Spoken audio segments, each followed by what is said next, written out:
Hi, everyone. I am back. I have two big things that I'm going to share with you. One, I'm going to give you an update about the TED Talk. And two, I want to talk to you about why the 7 good reasons to feel like an imposter actually matters. If you have not seen my whole series breaking down the 7 good reasons to feel like an imposter, please go back and watch those. They are childhood messages, working in isolation, doing a creative field, being a learner, being a stranger in a strange land. There's so many good reasons to feel like an imposter. And then after I tell you about that, because I'm all fired up today, I will share with you my TED Talk update. So first, what I want to say, I'm a little more glammed up than usual because I'm about to speak to Google about and give them my Overcoming Imposter Syndrome talk. When I was going over the material again, it reminded me of a conversation I had with my best friend, shout out to Alicia, who once said, there's the what, but then there's the so what? So this information about 7 good reasons to feel like an imposter, so what? Why does that matter? She didn't ask me this question. This is just where I went with it.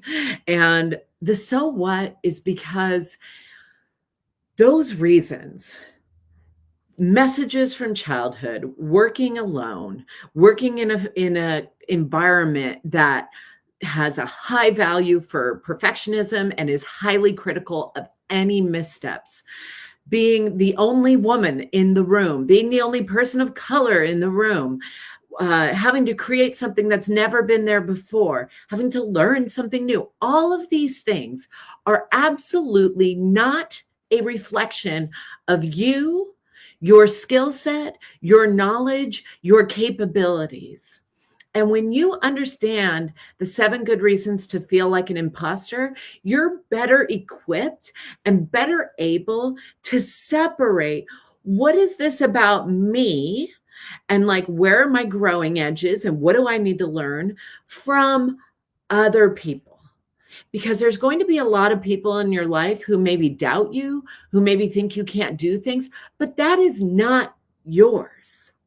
Sometimes that's a reflection of the patriarchy. Sometimes it's a reflection of, you're the only person of color, or you're the only woman, or you're the only insert marginalized community in the whole thing. And so you have to prove yourself more, right? But that is not a reflection of who you are and what your skill set is. And when you can understand those lenses, then you can start to look at it through those lenses. If you're suffering from crippling self-doubt, if imposter syndrome is taking over, you can look at it through the lens of, am I working alone a lot? Have I been collaborating with anyone, or am I all up in my head? Am I having to learn something new? Oh yeah, learning is hard. Am I the only enter marginalized community that works for this company? Okay, maybe that's why I'm feeling this way. Is it the nature of the work that is, or the culture of the company? Okay, that's not me. Because when we can separate some of that stuff, then you can be left with oh, okay, that's the not me stuff. And here's where I actually am. Here's where my skills actually are. Here's where my abilities actually are. Here's where my growing edges actually are. That becomes a critical distinction because it can give you some space between how you're being in the world and the imposter syndrome that can really shut everything down. Okay. That is what I offer you today. So now let me give you a TEDx update. So for some of you who've been following me on Facebook, the TEDx talk was approved. Yay! Let me give you some details. I will be talking. So it got approved. Now my job is to practice, practice, practice. So if you want to be a part of any of those practice sessions, then make a comment down below or send me a message because I would love to have you there. Number 2, it's happening in January. The date is yet to be determined. And number 3, it's happening in the Seattle area. And so it's going to be happening at Cascadia College. So Cascadia College sometime in January. Let me know if you want to be a part of my rehearsals. And the rehearsals will be scheduled. They're not scheduled now because I'm about to give a talk to Google today. I'm about to give a talk to 100 people in New York State tomorrow.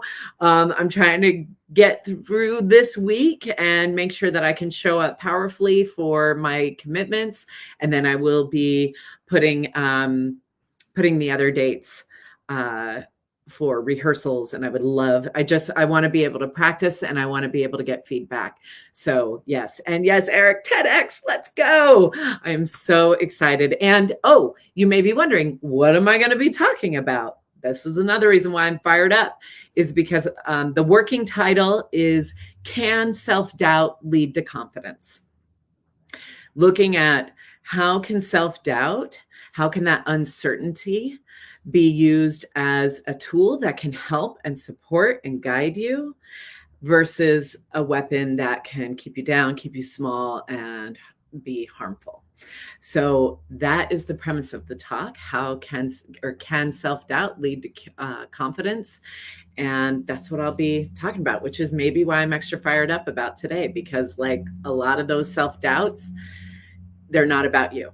They're about other people or situations. So anyway, that's my update.